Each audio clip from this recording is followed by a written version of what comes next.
Fala galera, tudo bom com vocês? Espero que sim, eu estou bem. Estamos aqui para mais uma aula, que no caso será aula de Geografia e direcionada para os alunos do nono ano, tá certo?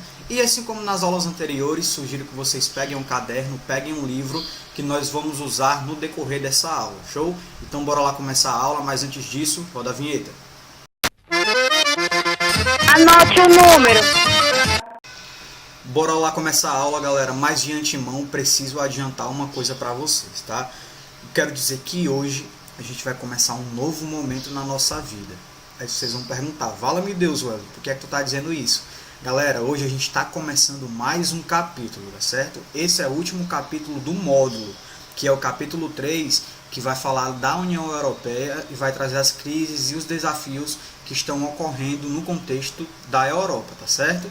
Então a gente vai falar dos principais conflitos, a gente vai falar da União Europeia e o processo que está ocorrendo na União Europeia, de países que querem sair da União Europeia, tá? A gente vai falar das ondas de refugiados que acontecem no contexto da Europa também e os conflitos políticos que também estão acontecendo, tá certo? Então nós vamos iniciar o capítulo 3 hoje. Então bora lá!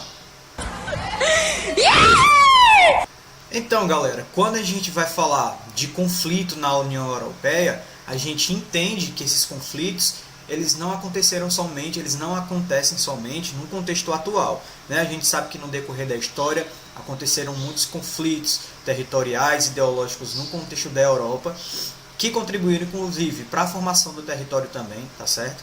Mas o que é que a gente consegue perceber no século XXI? Ainda acontecem os conflitos? Claro que sim, porém em pequena quantidade, tá? A gente sabe que no contexto da globalização, na Europa a gente tem a União Europeia. Então os países eles decidiram trabalhar em conjunto no pós-Segunda Guerra Mundial, não é?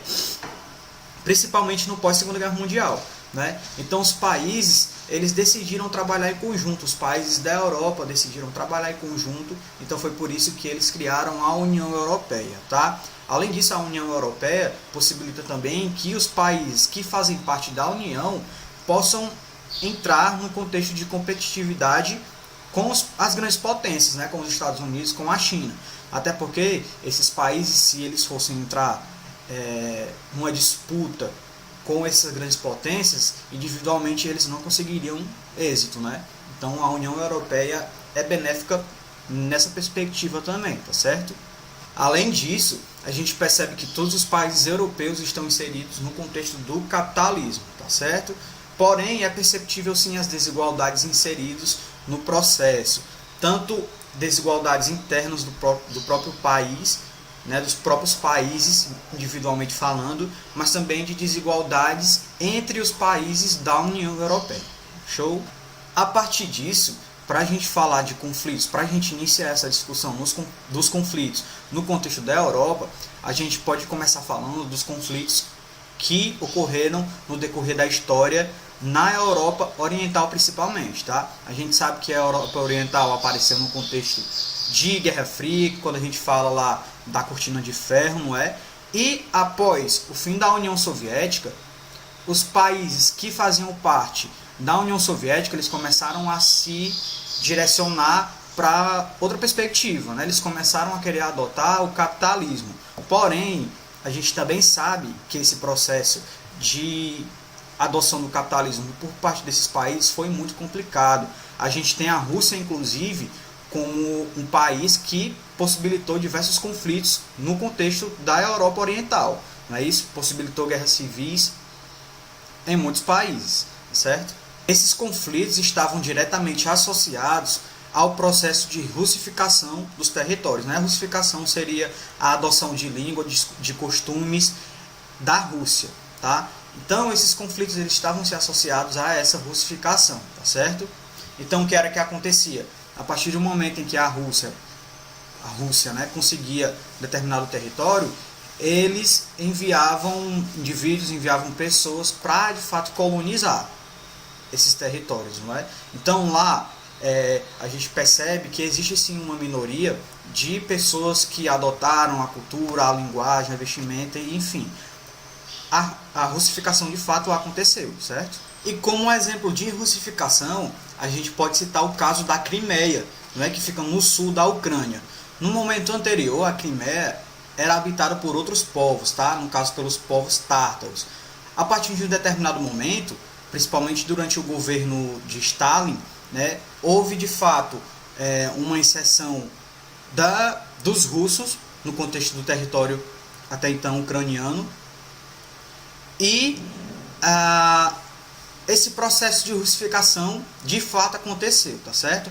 Quando a gente vai parar para analisar hoje, no contexto da Ucrânia, só existem aproximadamente 12% do povo tártaro no território. Então, quando a União Soviética se desmembrou, o território da Crimeia ficou sob controle da Ucrânia, tá certo? Embora esse território já tivesse grande parte da população de origem russa. Agora, o que foi que aconteceu? Passaram 60 anos e em 2014 o presidente da Ucrânia, que tinha sido eleito democraticamente, foi deposto, tá certo? A partir de algumas manifestações que tinham acontecido na capital, Kiev, e essas manifestações tinham sido apoiadas pelos Estados Unidos e pela União Europeia, tá certo? Esse presidente, ele tinha ideais pró-Rússia, tá certo? Então, grande parte da população de algumas cidades do país começaram também a se manifestar a favor desse presidente que era pró-Rússia, tá certo? E um desses lugares que de fato se manifestou a favor do presidente foi a Crimeia, tá certo? Além disso, a Crimeia, a população elaborou um plebiscito, tá certo? Para fazer com que a Crimeia, que é a península, ela se tornasse parte agora da Rússia. A Rússia percebeu essa situação, né, de que tinha uma península que queria se articular junto ao seu território, e a Rússia apoiou, tá certo? Esse apoio da Rússia fez com que a Rússia saísse do G8, tá certo? E isso, de certa forma, enfraqueceu a Rússia politicamente no contexto internacional, tá? Então a Rússia foi expulsa do G8, certo? Porém, mesmo diante disso, o presidente da Rússia, né, o Putin, ele ainda continuou apoiando os movimentos separatistas daquela região ali. E isso possibilitou a guerra civil que acontece naquela região ali até hoje. Outro exemplo que a gente pode citar, galera, é a questão da Chechênia, tá certo? O território do sul da Rússia é um dos territórios que de fato ainda estão em constante conflito, tá certo? Principalmente o território da Chechênia. O que foi que aconteceu? Após a dissolução da União Soviética, né, em 1991, a Chechênia ela não conseguiu de fato consolidar a sua independência, tá? O que foi que aconteceu em 1996? Aproveitando a fragilidade da Rússia naquele período, a Chechênia entrou em um conflito com a Rússia, tá? Na Primeira Guerra da Chechênia, e conseguiu ganhar. Diante disso, em 1999, a Rússia enviou força militar àquela região e desencadeou a Segunda Guerra da Chechênia, tá? E a Rússia conseguiu reverter a situação, causando nesse processo uma grande destruição, tá certo? No caso, essa destruição ela foi direcionada principalmente para a capital da Chechênia, tá? A partir de então, esses separatistas chechênios passaram a praticar atos terroristas para pressionar o governo russo, tá? Os dois atentados mais marcantes foram as invasões e a tomada de reféns num teatro, no caso em Moscou, em uma escola na cidade também de Beslan, que foi no caso em 2014, que fica situado no norte, tá? Então, galera, eu espero que vocês tenham entendido até aqui, e para a gente praticar, eu sugiro que a gente resolva a primeira questão da página 501, tá? Então abra um livro aí na página 501 para a gente tentar resolver essa primeira questão aí, que é uma questãozinha objetiva. Bora lá, primeira questão. Crimeia e Kosovo são territórios europeus cujo status políticos ainda não está plenamente definido, pois, item A, ambos estão independentes na prática, mas nenhum país até agora reconheceu esses processos de independência. E aí, galera, isso de fato acontece? Não, né? Então bora lá para o item B. Ó. A anexação da Crimeia pela Rússia não foi aceita pela comunidade internacional, assim como a independência de Kosovo não foi aceita por todos os países da ONU, entre eles a Rússia e a Sérvia. E aí, galera, verdade ou mentira? Verdade, né? A afirmação logo no início, já se configura como realidade. A anexação da Crimeia pela Rússia não foi aceita pela comunidade internacional, né? Tanto que a Rússia ela foi expulsa inclusive do G8, como eu tinha citado lá anteriormente, não é isso? Então marquem o item B, é o item correto da primeira questão. Show? Agora, galera, a gente precisa discutir alguns assuntos referentes às tensões que acontecem na Europa Ocidental também, tá certo? O que é que a gente tem no pós-Segunda Guerra Mundial? De certa forma, o território da Europa Ocidental ele não sofreu grandes alterações nesse pós-Segunda Guerra Mundial, tá certo? Mas isso não quer dizer que nada acontece lá naquele contexto, né? A gente teve, por exemplo, a reunificação da Alemanha em 1990, show?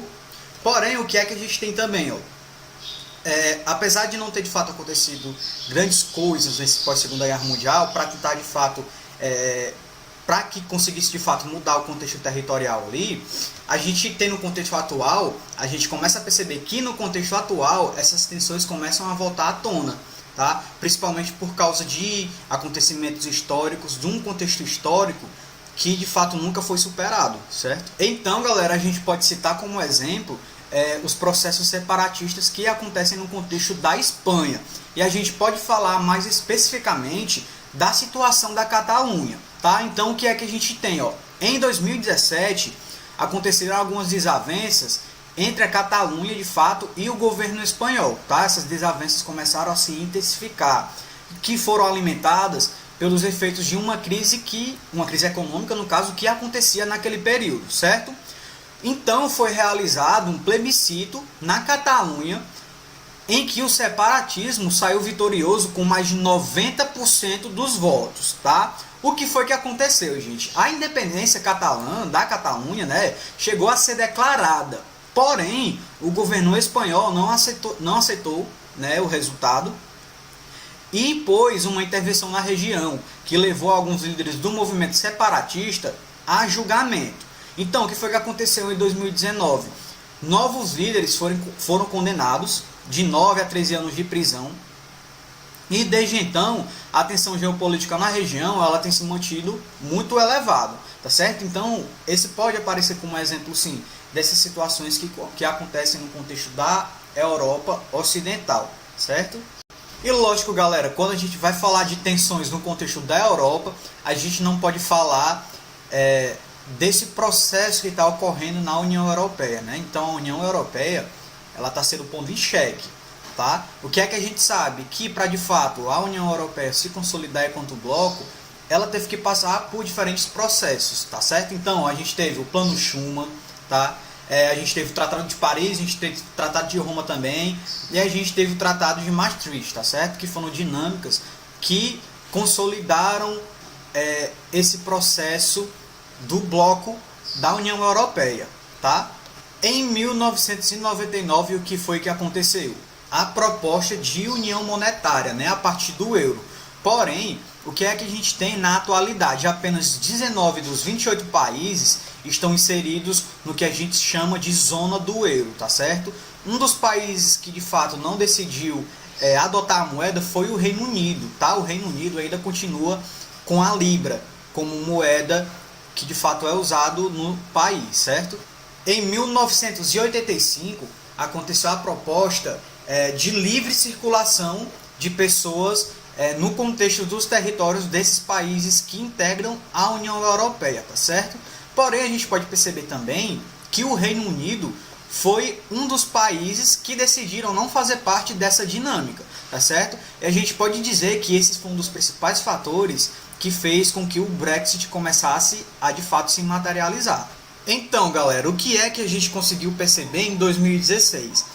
A União Europeia vinha passando por um momento muito difícil, porque estava tentando lidar com as situações de uma grave crise econômica que tinha acontecido em 2008 e tentava reverter a situação dos países que estavam sofrendo com isso. Então eles estavam lidando principalmente com os problemas da Grécia, né, como exemplo.